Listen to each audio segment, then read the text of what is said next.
Olá pessoal, sejam todos muito bem-vindos a mais uma aula da nossa disciplina Morfologia e Sistemática de Fanerógamas.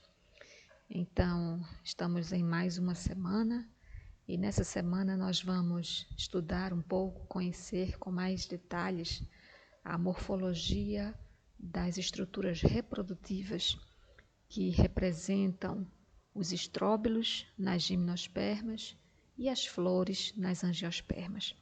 Então, esses órgãos reprodutivos eles foram responsáveis pelo grande passo da irradiação vegetal, sobretudo quando a gente fala do sucesso adaptativo da irradiação relacionada às angiospermas. Então, o surgimento das flores está diretamente relacionado à grande expansão desse grupo vegetal, à sua conquista na cobertura terrestre, e a sua adaptação, ela muito se dá através também dos processos ecológicos, sobretudo dos processos mutualísticos que envolvem as plantas com flores e os animais que são seus polinizadores e também aqueles que serão os dispersores dos seus frutos e das suas sementes. Então, essa irradiação vegetal aconteceu já há milhares de anos atrás. Houveram épocas em que as gimnospermas foram realmente o grande grupo dominante e diversificado sobre a superfície da Terra e, posteriormente, ela foi, então, sendo substituída em virtude das alterações climáticas, das alterações dos fatores abióticos e o surgimento também de um outro conjunto da biota. E aí a gente observa gradativamente a inversão ou a substituição da predominância do número de espécies e da biodiversidade. Então, gradativamente, o grupo das gimnospermas foi sendo substituído pelas angiospermas em virtude do seu sucesso, das suas estratégias reprodutivas, sobretudo. Se bem que as estratégias de adaptação são bem partilhadas por ambos os grupos, tanto as gimnospermas quanto as angiospermas possuem estratégias de adaptação, da colonização do espaço terrestre de igual forma, mas a grande diferença de fato entre esses dois grupos trata-se das estratégias reprodutivas que estão relacionadas a um grupo de uma forma mais elaborada, de uma forma mais derivada do que em relação ao grupo mais basal que a gente considera as gimnospermas, tá? Bom, nesse início de aula, eu queria relembrar com vocês o nosso grupo basal, que são as criptógamas que vocês viram na disciplina anterior. Então, nas criptógamas, vocês têm aqui um quadro em azul e uma parte também das imagens que estão destacadas em bege. Então, nessa linha azul, a gente observa que estrutura. Será que vocês estão lembrados? Isso, da geração esporofítica, tá? E aqui abaixo nós temos então as gerações gametofíticas. Aqui nós temos as fases produtoras de gametas e aqui as fases produtoras de esporos, né? Então lembra que houve uma inversão da fase das gerações gametofítica e esporofítica quando a gente fala num processo de transição entre as criptógamas, aliás, entre as plantas sem sementes, né, as plantas avasculares, para as plantas vasculares. Então, essa alteração nas suas estratégias de ciclo de vida, essa inversão, foi também um grande fator que veio a contribuir para o sucesso adaptativo, para a colonização, mais interiorização, digamos assim, dessa colonização em relação às plantas vasculares, tá? Bom, quando a gente fala dos próximos grupos, então, das nossas fanerógamas, o que a gente vai observar é que avancei muito, continua a fase esporofítica sendo a geração dominante. Então, essa geração esporofítica começou a ser dominante desde as plantas vasculares e permanece assim em todas as plantas até as mais derivadas, né? Então, esse esporófito aqui, que é a parte permanente, a geração permanente, aquela geração que a gente sempre encontra, né, no ambiente, a geração esporofítica, ela é a geração perene, duradoura, e a geração gametofítica a gente veio observando esse processo evolutivo, onde essa diminuição, essa redução, tanto do seu tamanho, quanto do número de células, quanto também do seu período de duração, ela vai diminuindo gradativamente. Então, você tem lá das plantas avasculares, olha aqui a proporção, né? Também representa uma escala de tempo, tá? Então, a duração temporal da fase gametofítica nas plantas avasculares, ela é a fase predominante. E essa predominância, então, ela vai se alternando, né? E se reduzindo cada vez mais quando a gente avança para o grupo das fanerógamas, tá? Tanto das gimnospermas quanto aqui das angiospermas. Então, você vê, a gente sai de um gametófito que tem as estruturas de rizóide, caulídeo e filídeo, passa nas plantas vasculares sem sementes para uma estrutura de gametófito, que vai apresentar esse talo cordiforme, clorofilado, fotossintetizante, que apresenta também rizóides e apresenta uma constituição de várias células. E nessas células nós temos os gametângios, masculino e feminino. Vê só nas fanerógamas o que acontece, né? Esse gametófito, ele se reduz a uma estrutura, né, que na verdade é constituída por poucas células. Então aqui a gente tem no gametófito feminino cerca de 8 células constituindo o óvulo, tá? Então eu tenho a saída de um prótalo ou protalo para um óvulo. Então aqui eu tenho uma estrutura, né, produtora de gameta, e aqui é a minha estrutura produtora de gameta, porque o meu óvulo contém o meu gameta feminino. Da mesma forma que o grão de pólen, que também, né, é o meu micrósporo, ele contém o gameta masculino. Então aqui eu tenho um conjunto de células e aqui também cada vez mais reduzido, né, esse número de células, e a questão da sua temporalidade, a questão da sua viabilidade também vai diminuindo, tá? Então, enquanto, por exemplo, que um estróbilo, né, das gimnospermas pode passar dias, semanas ou até meses, né, para completar, para que todas os seus esporos sejam dispersos e ou fecundados, a gente tem algumas plantas, muitas delas com duração, com flores que duram cerca de horas de duração, até casos em flores que podem durar cerca de alguns dias de duração. Então, tanto a fase esporofítica quanto a fase gametofítica, ela foi se reduzindo, foi se ajustando e foi sofrendo cada vez mais adaptações e especializações à medida que a gente avança nos grupos e nas famílias mais derivadas, tá bom? Bom, e aqui então, só para a gente começar a entender um pouco essa fase comparativa, né? Então, não sei se vocês lembram, e aqui a gente vai destacar, né, que lá nas plantas vasculares sem sementes, no grupo das samambaias, o que é que eu tinha? Eu tinha lá a minha fronde, né, que é a minha folha, e essa minha folha, que poderia ser inteira ou dividida em folíolos, vocês já estão familiarizados com esses termos. Então, nessa folha, né, eu tinha uma folha fértil, produtora de esporos.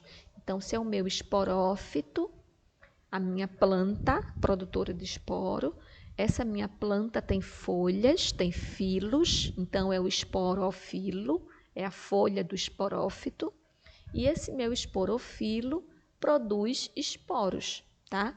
Então eu tenho folhas férteis, produtoras de esporos, que eram chamadas de esporofilos, não é isso?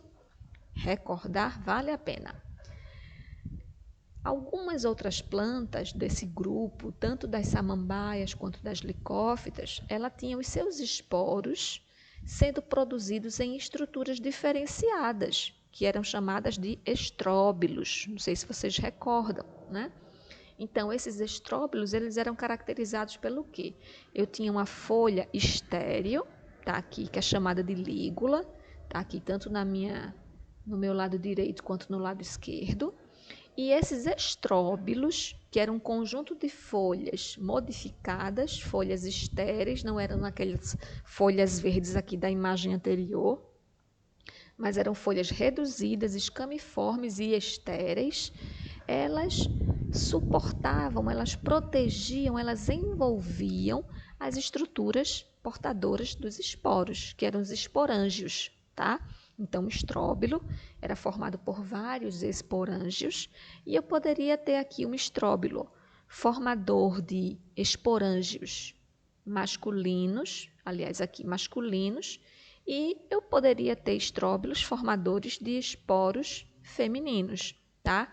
Então, nessa situação aqui, eu tenho um único estróbilo, né, que produz os dois tipos de esporos. Mas eu também posso ter, espécies que produzem apenas os esporos femininos e outros indivíduos que produzem os esporos masculinos. Então, a gente classificaria isso como espécies dioicas, né? Aqui nessa ilustração eu tenho espécie monóica. É um único indivíduo, é uma única casa, monooico, uma casa, que produz os dois tipos de esporos. Então, tanto essa condição, né, surge e várias vezes diferenciadas em ambos os grupos, tanto nas samambaias, nas plantas vasculares sem sementes, quanto nas plantas vasculares com sementes, tá bom? Então, eu posso ter essas duas condições aqui, tanto de espécies dioicas quanto espécies monóicas em ambos os grupos, né?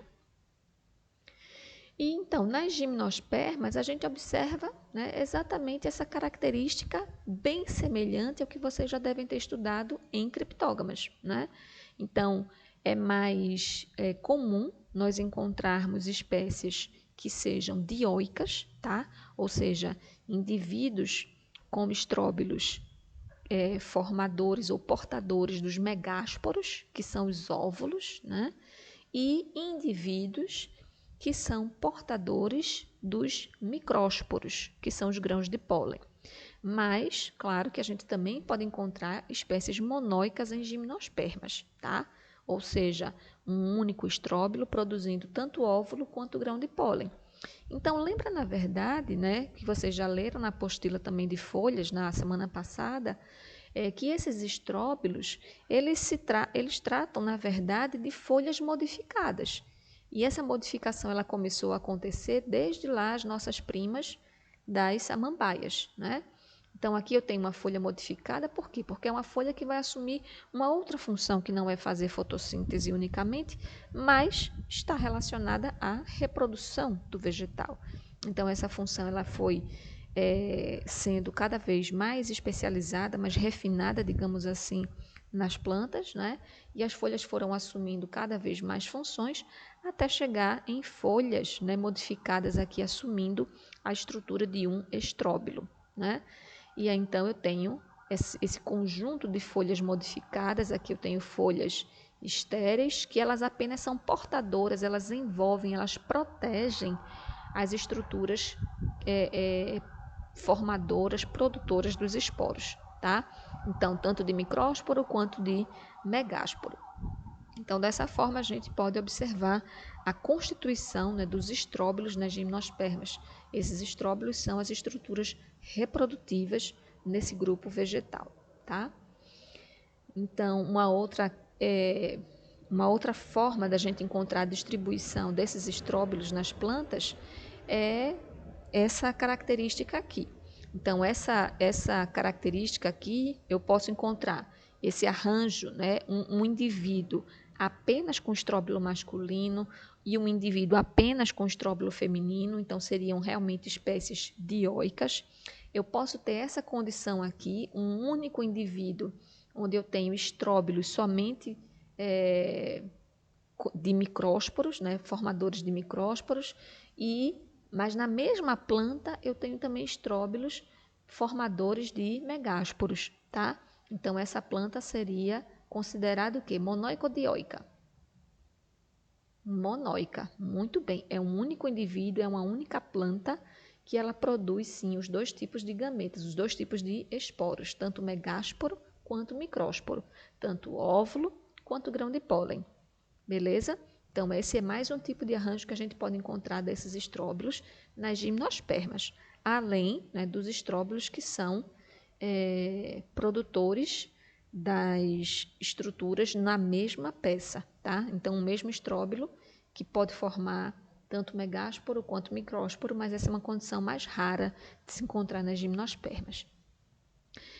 Aqui eu trouxe um exemplo para vocês de uma plantinha que é a cica. Eu falei dela um pouco lá na nossa aula inicial, né, que é a plantinha que tem uma arvoreta que tem na saída do restaurante universitário.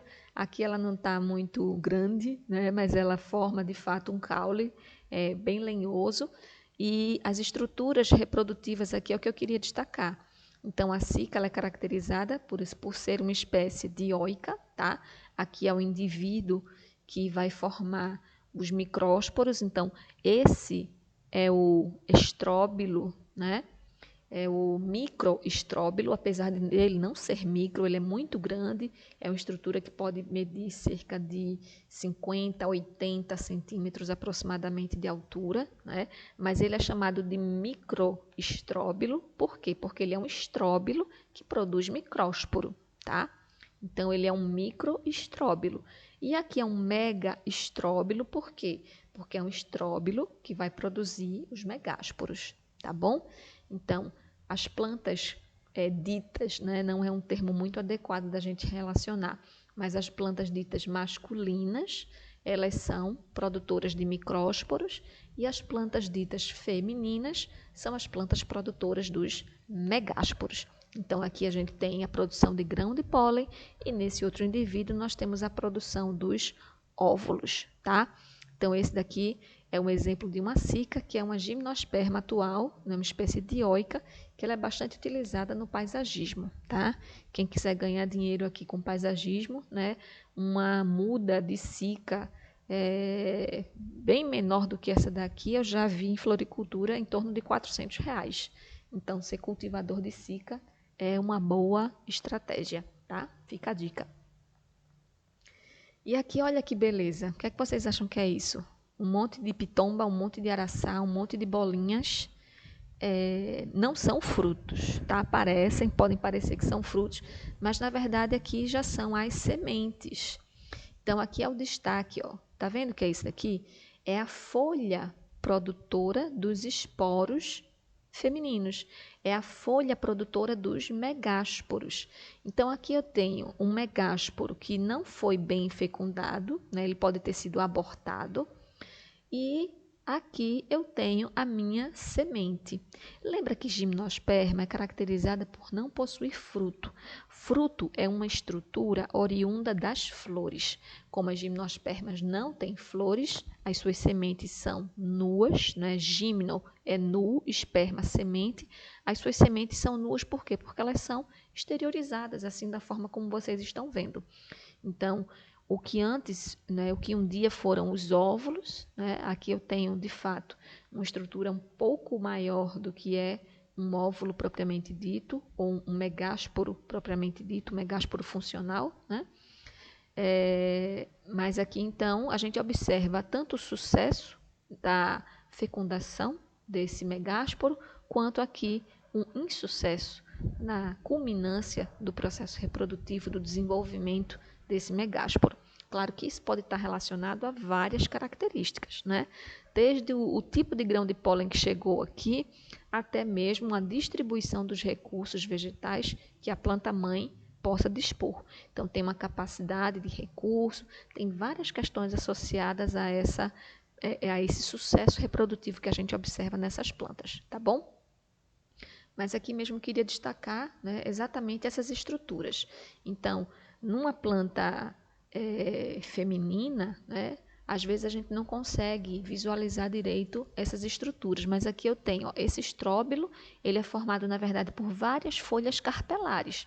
Assim como esse estróbilo também é formado por várias folhinhas carpelares aqui, ó. Cada pecinha dessa é uma folha carpelar. Ó, cada escama dessa é uma folha carpelar. É semelhante a isso daqui, uma folha carpelar, né? Olha a evolução das folhas carpelares como foram acontecendo. Então, eu tenho uma folha carpelar, é uma folha escamiforme, né? Parece uma escama, mas é uma folha carpelar. E aqui eu tenho, então, essa folha carpelar apresentando o megásporo, tá?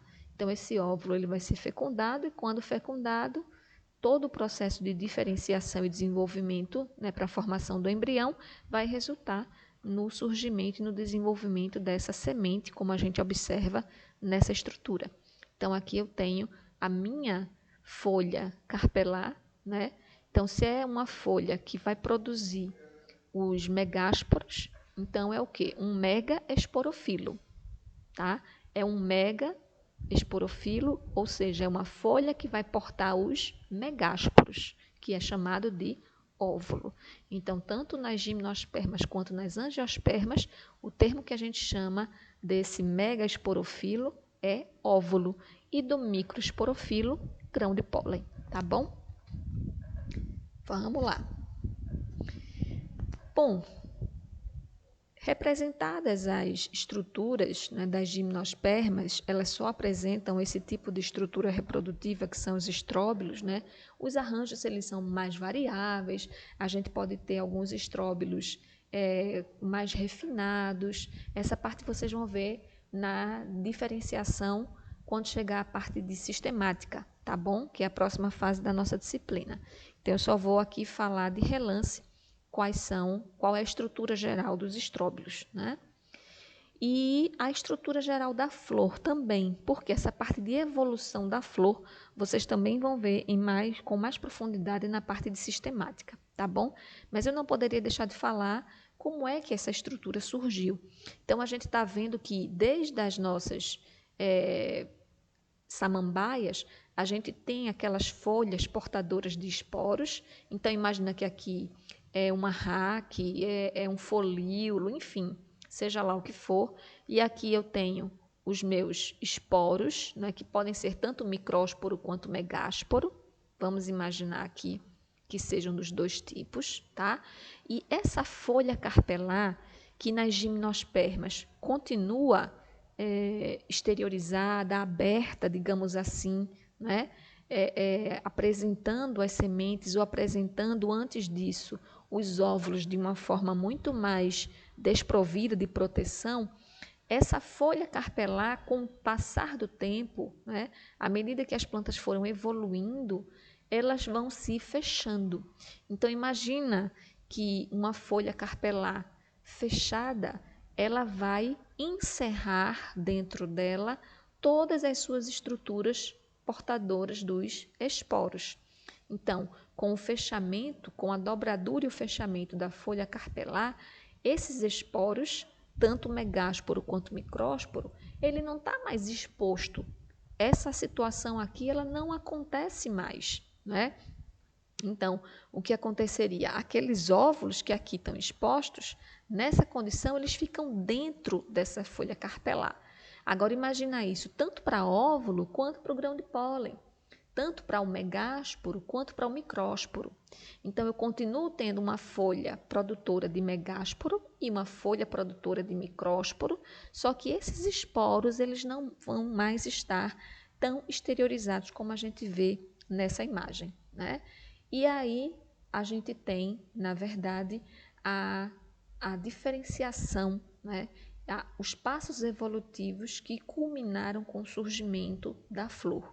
Então, na verdade, quando aqui falando especificamente do megásporo, né, do óvulo, quando esse megásporo ele é fecundado, quando esse óvulo é fecundado, ele permanece no interior dessa folha carpelar fechada e esse óvulo vai se desenvolver na semente, tá? Então, vocês também já devem ter visto na apostila de relance que essa folha carpelar fechada, ela vai se diferenciar nas estruturas que a gente observa que constituem as flores, né? Então, uma flor ela é formada por várias peças florais, cada peça floral dessa está relacionada a uma folha modificada, tá? As folhas modificadas vão assumir diferentes funções quando a gente fala de flor, né? Mas uma dessas funções vai ser, de fato, proteger, envolver os óvulos que foram fecundados, que serão fecundados e que originarão as sementes, tá bom? Estão comigo ainda? Muito bem. Então, nesse esquema aqui, a gente vê com mais detalhes, né, como acontece esse dobramento. Então, desculpa, imagina mais uma vez aqui que a gente tem uma folha de uma samambaia, né, com os seus esporos aqui, ou até mesmo, vamos pegar já o exemplo de um estróbilo lá das gimnospermas. Então, essa estrutura ela vai se encerrando, ela vai se fechando pelas suas partes, né, pelas suas extremidades. Imagina que vai haver uma soldadura aqui na margem dessa folha.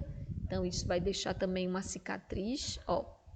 E aí, essa margem, a gente vai ver essa cicatriz, a gente vai ver exatamente numa das partes, né, das flores, que é a estrutura formadora dos micrósporos. Então, aqui eu posso ter um exemplo de uma folha que produz um megásporo, que são os óvulos, que vai se formando, se fechando, até formar a nossa semente, né? E aqui eu tenho uma folha produtora de micrósporo, que são os grãos de pólen, que também vai se fechando e vai formar uma folha modificada, uma estrutura modificada dessa folha, que é denominada de antera, de estame, mais especificamente. Então, essa é uma das partes que a gente vai ver com mais detalhes nas nossas próximas aulas, né? Eu adoro ficar repetindo, né? Parece que é isso. É porque eu vou vendo tanta imagem assim bonita, uma mais ilustrativa do que a outra, eu vou colocando, né? Porque vai que você tem uma visão mais facilitada, mais privilegiada por uma ou pela outra, né? Mas, enfim, mais uma vez aqui, o fechamento, né? E o encerramento, tá? Dos esporos, aqui no caso do micrósporo. Então, isso faz com que a gente tenha, né, uma diversidade em relação a algumas questões, a algumas características, né? Dependendo de como esses esporos estavam aderidos e de como acontece o fechamento dessa folha carpelar, a gente vai ter também uma diferenciação, né, nos tipos de fusão, nos tipos de soldadura dessas folhas carpelares aqui, né? Então, isso faz com que a gente tenha uma variedade em relação à disposição dos ovários no óvulo. Imagina essa situação em que os óvulos eles estavam inseridos marginalmente na folha. Quando essa folha se fecha, ó, isso daqui é a cicatriz do fechamento da folha carpelar. Então, aqui eu tenho uma cicatriz que representa a margem da folha e os óvulos da margem direita e os óvulos da margem esquerda. Então, isso faz com que eu tenha uma aderência desses óvulos ou uma disposição desses óvulos aonde? Na parede da folha carpelar. Isso a gente chama de placentação parietal, tá? Bom, então, uma flor, ela pode ter uma única folha carpelar, isso vai dar origem a um ovário simples, ou uma flor, ela pode ser formada por várias folhas carpelares. Lembra que no estróbilo eu tenho várias folhas carpelares? Ó, quantas eu tenho aqui? Não dá nem para contar, né? Então, nas angiospermas, eu também posso ter várias folhas carpelares se fundindo e formando uma única flor. Ixi. Então, aí eu posso ter uma flor N carpelar, tá? Aqui nesse exemplo, eu tenho quantos carpelos? 1, 2, 3 carpelos. Então, eu tenho um ovário, uma flor de ovário composto, formada por 3 carpelos, né? E os óvulos, ó, eles agora assumem uma outra disposição, né? Eles estão ligados em um eixo central. Esse eixo lembra o quê? Uma raiz axial pivotante, né? Então, ele vai ter a mesma nomenclatura. Essa placentação aqui, ela vai ser uma placentação axial, tá bom? Bom, mas esses detalhes de placentação, disposição, a gente vai ver com mais clareza nas próximas aulas, nos próximos encontros. Aqui, realmente, eu quero destacar para vocês como se deu esse passo do fechamento dessas folhas carpelares, da evolução dessas folhas carpelares para a formação desses estróbilos, dessas estruturas reprodutivas, tanto das gimnospermas quanto das angiospermas, e fazendo o gancho para que vocês tenham noção, né, de que toda essa diversidade ela vem, de fato, de estratégias adaptativas que começaram lá num grupo anterior, que foram das plantas vasculares sem sementes. Então, a gente tem, de fato, uma gradação da evolução dessas características, não é apenas um evento esporádico, estocástico, que acontece de uma hora para outra, tá bom? Então, nas próximas aulas, a gente vai falar um pouco mais sobre as estruturas florais. Um grande abraço, até a próxima!